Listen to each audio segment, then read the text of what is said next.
And it's an honor to once again address the Economic Club of New York, as well as the economic clubs of Chicago, Florida, Pittsburgh, Sheboygan, and Washington, D.C. I know so many people that are proud members, and they're great people. And it's a great honor to be with you, especially in this very strange kind of a year with what we have to do communication-wise. To be doing it, really, it's quite nice. It's a quite nice way to do it. The choice facing America is simple. It's the choice between historic prosperity under my pro-American policies or very crippling poverty and a steep depression under the radical left. And that's what you'll have, is a depression. I will deliver optimism, opportunity, and growth. They will deliver pessimism, stagnation, decline, and very high taxes. Simply put, it's a choice between a socialist nightmare and the American dream. Under my leadership, we will have a safe and effective vaccine before the end of the year. We will swiftly defeat the China virus, end the pandemic, bring back our critical supply chains, and lift our economy to unprecedented new heights. If the left gains power, they will shut down the economy, close our schools, delay the vaccine, prolong the pandemic, and impose the most extreme policies in the history of our country. Let's review the record. When I joined you in person last year, our nation was enjoying the greatest economy in history. There was nothing like it. This was a stark contrast to the prior administration, which delivered the weakest recovery since the Great Depression. It was weak and it was sad. In my first 3 years, real income for the typical family increased $6,000, more than 5 times the gains during the entire previous administration. Think of that, 5 times the gains. Income for Black Americans grew 9 times more under my leadership than during the 8 years before I took office. Their policies punish American workers. My policies promote American workers. At the end of the last administration, the Congressional Budget Office projected fewer than 2 million jobs would be created in 3 years. Well, we did a little bit better than that. We created 7 million, and actually it'll be close to 8 million jobs by the time the final numbers came in. We lifted 6.6 million people out of poverty, achieving the largest poverty reduction in modern U.S. history. Poverty rates for African Americans and Hispanic Americans reached record lows. Inequality declined dramatically, a complete reversal of the Obama years. My policies have benefited those who need it the most. The bottom 50% of households saw an astonishing 40% increase in net worth. Wages rose the fastest for blue-collar workers, African American, Hispanic American, Asian American. Unemployment all reached their lowest levels ever recorded. The last administration sold out American workers like never before, and they sold them to donors, special interests, and globalists. And if you take a look, we have probably plenty of them watching right now, and I understand where you're coming from, but it didn't work out too well with me. We succeeded by reversing those cruel and heartless betrayals. Instead of rewarding companies for outsourcing jobs, I implemented massive tax cuts and regulation cuts to keep jobs, opportunity, and wealth in America. The tax cuts and the regulation cuts were the biggest ever recorded in the history of our country. Instead of waging war on the American energy, we unleashed American energy to make the United States the #1 producer of oil and natural gas on earth. Instead of corrupt and horrendous trade deals written by lobbyists and special interests, again, some of you, I negotiated pro-American trade deals based on the principles of fairness and reciprocity. Very important. I ended the NAFTA nightmare and signed the brand new U.S.-Mexico-Canada agreement into law. I've taken the toughest ever action against China's chronic trade abuses that we all know so well. I immediately canceled the last administration's job-killing Trans-Pacific Partnership, and I renegotiated the South Korea deal, which was a disaster.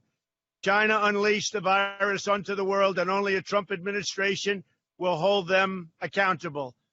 And if this administration, if I don't get elected in a little while, 20 days, China will own the United States. I can tell you that. When the China virus arrived, we launched the largest mobilization since World War II. To defeat the virus, I'm breaking through every obstacle, cutting every piece of red tape, and moving heaven and earth. The FDA has been fantastic. They're approving things in 1 week that would have taken 2 years. I'm not interested in making friends in the corrupt media, and it is corrupt. My sole focus is protecting American lives and making lives good for American people. We'll beat this virus and we'll eradicate this pestilence and all of the things that happen to our country, our lives, and our planet. Our aggressive and early action saved up to 2 million lives. If you look at the original numbers, it was projected at 2.2 million lives. We're at 210,000, and one is too many. It should have never happened, should have never been allowed to happen by China. Thanks to advances in treatment we pioneered in record time, we've reduced the fatality rate 85% since April, and that number has now gone even better. I'm also working to get emergency approval for the powerful antibody treatment I received that has shown extraordinary promise. As you know, a week ago, I wasn't feeling so hot, and I had a drug, Regeneron, that it made me feel very good very fast. I think it's, they call it therapeutic, but I don't think it was therapeutic. I think it was a cure. For me, it was something that was very good. Now, who knows, maybe it would have happened anyway. Maybe I would have recovered beautifully anyway.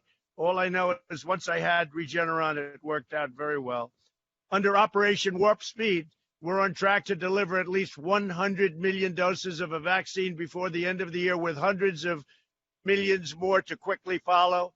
Our military will be delivering it. We have the best people on earth in our military, and we will deliver the drug. We will deliver the vaccine rapidly.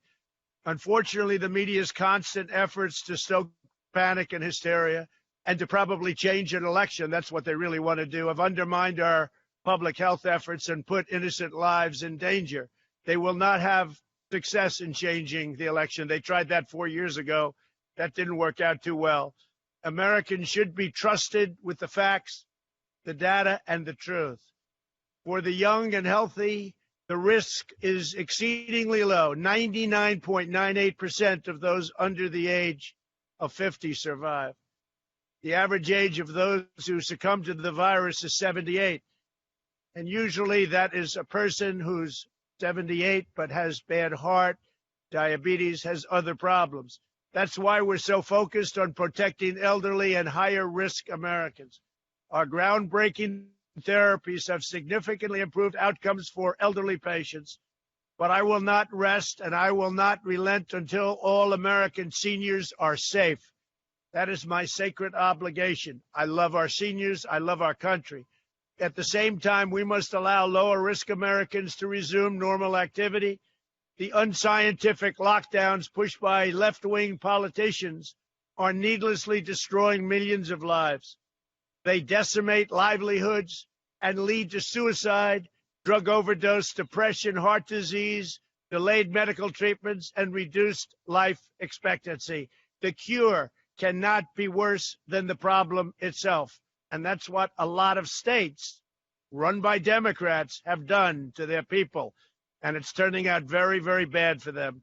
These lives must be protected as well. The recent months, I have also acted swiftly to rescue the U.S. economy with an unprecedented $2.5 trillion in aid. We delivered over $160 million in relief payments for hardworking Americans through our Paycheck Protection Program that all of you are familiar with.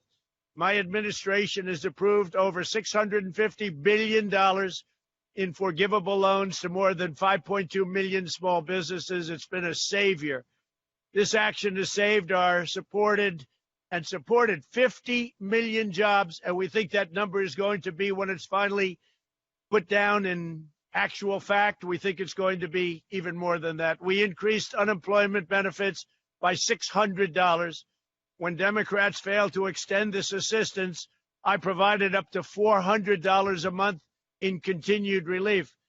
I froze student loan payments, stopped evictions, suspended payroll taxes, and delivered $500 billion to save major U.S. employers, including airlines. As a result of these decisive actions, the U.S. has been both the smallest economic contraction it has seen. Think of that. With all that we've done and all the countries out there, some great and not so great, we've seen the smallest economic contraction and the fastest recovery of any major Western country. I hope people are taking note of that. And it's not even close. We've created a record 11.4 million American jobs since May. That's another record. Under the previous administration, it took 30 months to recover more than half the jobs lost in the crisis. We surpassed that milestone in fewer than 5 months. Just a few months ago, most experts were projecting unemployment well over 10% through the end of 2020. Instead, we've already cut unemployment below 8%, something that it took the last administration over 3 years to do. Jobs have been recovering 23 times faster than the Obama recovery. Remember that, 23 times faster. And I know these numbers must be true because they were given to me by the great Larry Kudlow, who's sitting on my left. Consumer spending is almost 10% higher today than before the pandemic, and automobile production has recovered 100%. Home sales are at their highest reading since December 2006, and home builder sentiment is the highest in recorded history. Think of that. The highest home builder sentiment in recorded history, and we're in a pandemic. And I will tell you, we're rounding that final turn. If the left gains power, the recovery will be terminated and the economy will be destroyed. They've told us their exact plans. Left-wing politicians have pledged a $4 trillion tax hike, which will destroy our country. And this will raise taxes on 80% of our taxpayers, cut the child tax credit in half, which is $1,000 per child, and punish working families. The highest business tax rate in the developed world would be created, sending millions and millions of jobs out of America into China and various other countries. They'll be thrilled if we do what Joe Biden wants to do, but it's not really him that wants to do it. It's other people that are at a much higher level than Joe. Re-entering the job-wrecking Paris Climate Accord, eliminating fossil fuels, shutting down fracking. All over the country, they want to shut down fracking. We are right now energy independent. They want to close up, shut down fracking. And enacting the ridiculous Green New Deal, which will cost $100 trillion, which is more money than this country can make in 100 years if everything went perfectly. Democrat lawmakers sponsored legislation that would outlaw the private health insurance plans for 180 million Americans. So you have these private plans that people love. They've negotiated, they've fought for, they went to different companies, all great companies. They have plans that they love, 180 million plans, 180 million people. And you know what happens to them? It's over. They take it away. The Democrat platform would suspend all immigration enforcement and give free health care and mass amnesty to illegal aliens. The problem is our country can't afford it. And as soon as you announce that, millions and millions of people, despite the wall, which is almost finished, and by the way, paid for by Mexico, despite all of these things that we've done, millions of people would flood into our country. This would obliterate Medicare and would totally demolish your Social Security. Democrats in Washington are also pushing a plan to abolish the suburbs by eliminating single-family zoning and linking federal highway grants to a federal takeover of local zoning. Your suburb will be gone. The American dream will be gone. This plan will devastate the property values of millions of middle-class homeowners, including the majority of African American, Hispanic American, and Asian American households who live in the suburbs. The policies of the left would unleash a long-lasting economic catastrophe of unimaginable proportions. And I know I'm speaking to some Democrats, and some of you are friends of mine. You will see things happen that will not make you happy. I don't understand your thinking. I don't understand how you can be backing such policies, but you're wrong. I can only assume it's habit. You've been there for a long time, and it's habit, because they will destroy this country. Our country will go into a depression, the likes of which we have not seen since 1929, and maybe worse. So keep backing them, but you know it's wrong, and I really do believe it's only habit. That's the only reason you can be doing it. Under my continued leadership, we will continue our V-shaped recovery and launch a record-smashing economic boom. We will end the pandemic with a safe and effective vaccine, create 10 million jobs in the first 10 months of 2021, where we're going to have a phenomenal year, and we will soon be announcing, in my opinion, a phenomenal record-setting third quarter, and quickly return to full employment. I will implement a middle-class tax cut, reduce regulations that stifle small businesses, and we've already cut regulations more than any president in history. Whether it's 4 years, 8 years, or in one case more, I have cut regulations far more than any president in the history of our country. A highway that would take 21 years to get approved, we can get done now in 1 year, and it may be rejected for safety or environmental reasons. But you're going to know in 1 year, we brought it down to a level that nobody can even believe. It may get rejected, but it's going to get rejected fast, but most likely it'll get built fast. And we also are expanding opportunity zones, which have been fantastic. We will launch a bold initiative to reshore our medical and pharmaceutical supply chains. As part of this effort, I'll revive Puerto Rico's pharmaceutical industry. We will keep taxes low for companies and move jobs to America, and will impose steep tariffs on any company that leaves. They want to leave. They want to make our product and then sell it back after firing everybody. Not going to happen.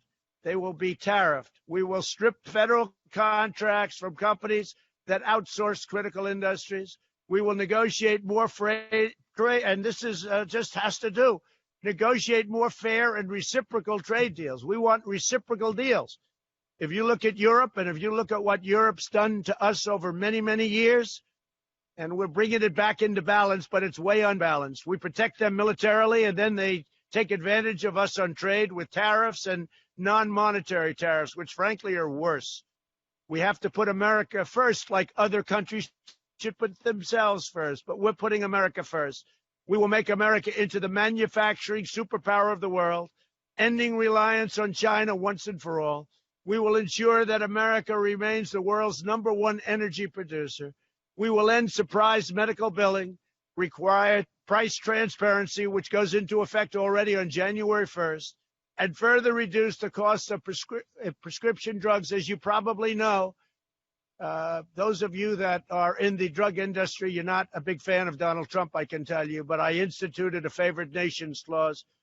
So if Germany or another nation is buying the drug for 1/20th of what we pay, and believe it or not, in some cases you have price discrepancies like that, we go to the lowest price anywhere in the world. We're the largest purchaser of drugs. We go to the lowest price. So if somebody's selling a pill for 10 cents and we're paying $2.50, we go to 10 cents. And the 10 cents will come up a little bit, but your drug prices will be reduced by 50, 60, 70, 80, 90%. That's the way it is. We will strongly protect Medicare, Social Security, and patients with pre-existing conditions. And as far as the middleman is concerned, the middleman is out. As far as purchasing drugs from other countries until everything else kicks in, Canada pays 50% what we pay. I've given governors permission to go to Canada and buy drugs directly from Canada, saving, as an example, Ron DeSantis, the state of Florida, approximately 50% and more on the purchase of drugs. So they'll buy the same exact drug from the same exact plant or lab for 50% less. I've also outlined a new plan to provide historic parity, and this is really so important to the black community, known as the Platinum Plan, creating new wealth, new access to capital, and school choice as a civil right for every American family. We need school choice. The Democrats will never give you school choice. They will never give you charter schools that have worked so well. We're lifting up citizens of every race, color, religion, and creed. We're delivering a future of fairness, justice, and dignity for every community in our land.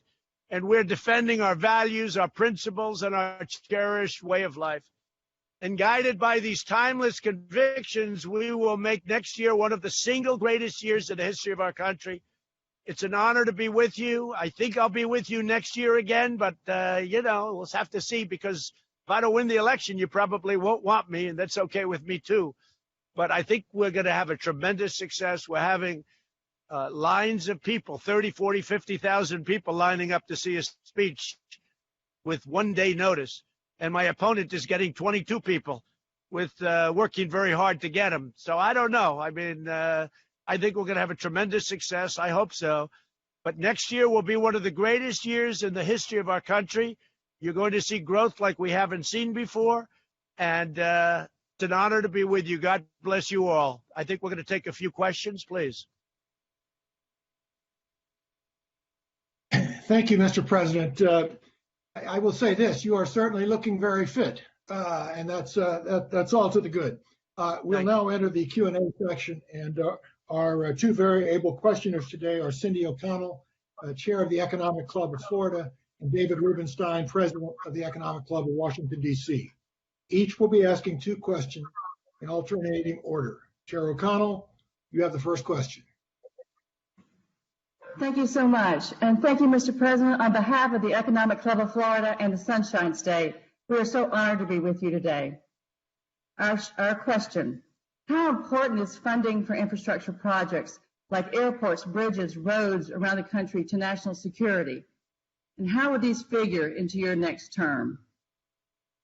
We're very big. We actually have a plan now, but we're going to make it much bigger. We're having a hard time getting things through the Democrats. We got the wall. You know, the wall is one of the biggest infrastructure plans ever. The wall is it's a massive, very highly technical, highly expensive wall. It's given us a tremendous border. We've actually shut down the illegals coming in, virtually shut them down on the southern border with the help of Mexico. And we don't have the drug traffic is way down. Everything is way down. And that was, we consider that infrastructure, one of the largest infrastructure projects ever. But we want to redo our roads, our highways, our everything, our tunnels, our bridges. Some are unsafe. If you look at the list, by the way, Cindy, if you take a look at a list, you'll see like 25% of the bridges, they call them unsafe. I mean, they can't be so unsafe. How would they let them open? But they're in very bad condition. So we're going to be redoing our tunnels, our bridges.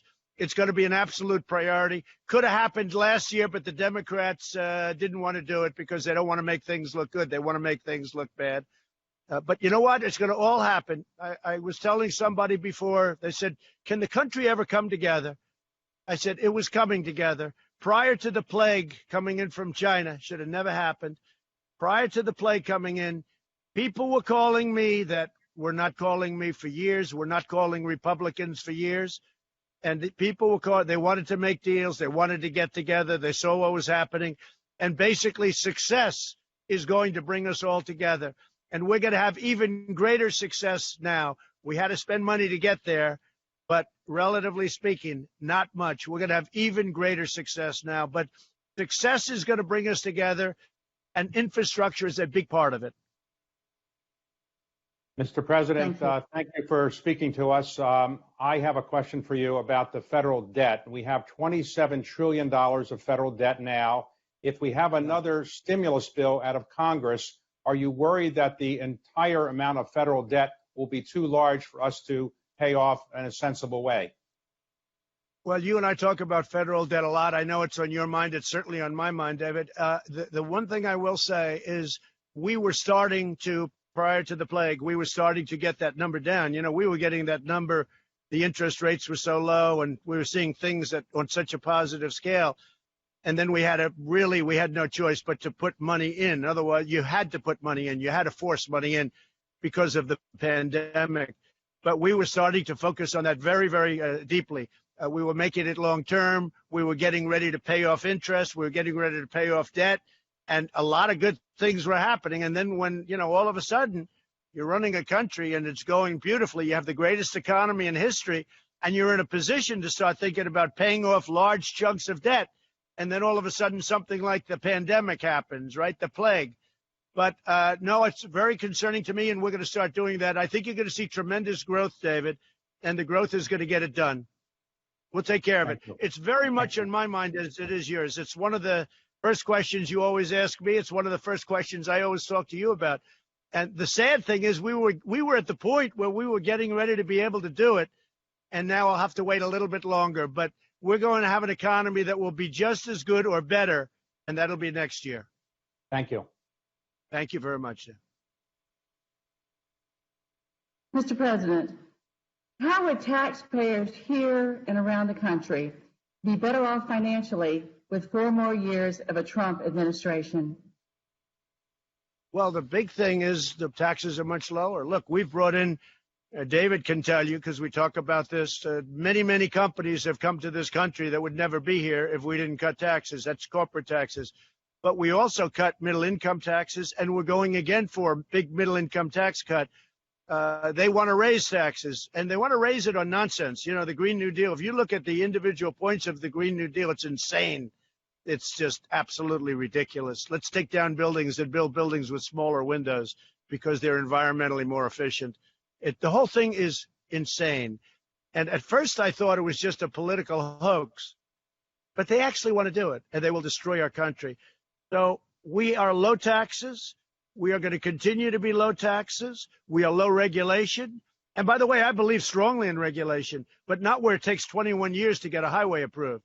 I believe in regulation where it takes 1 year or 2 years, and that's what we have it down. So you're going to have low taxes.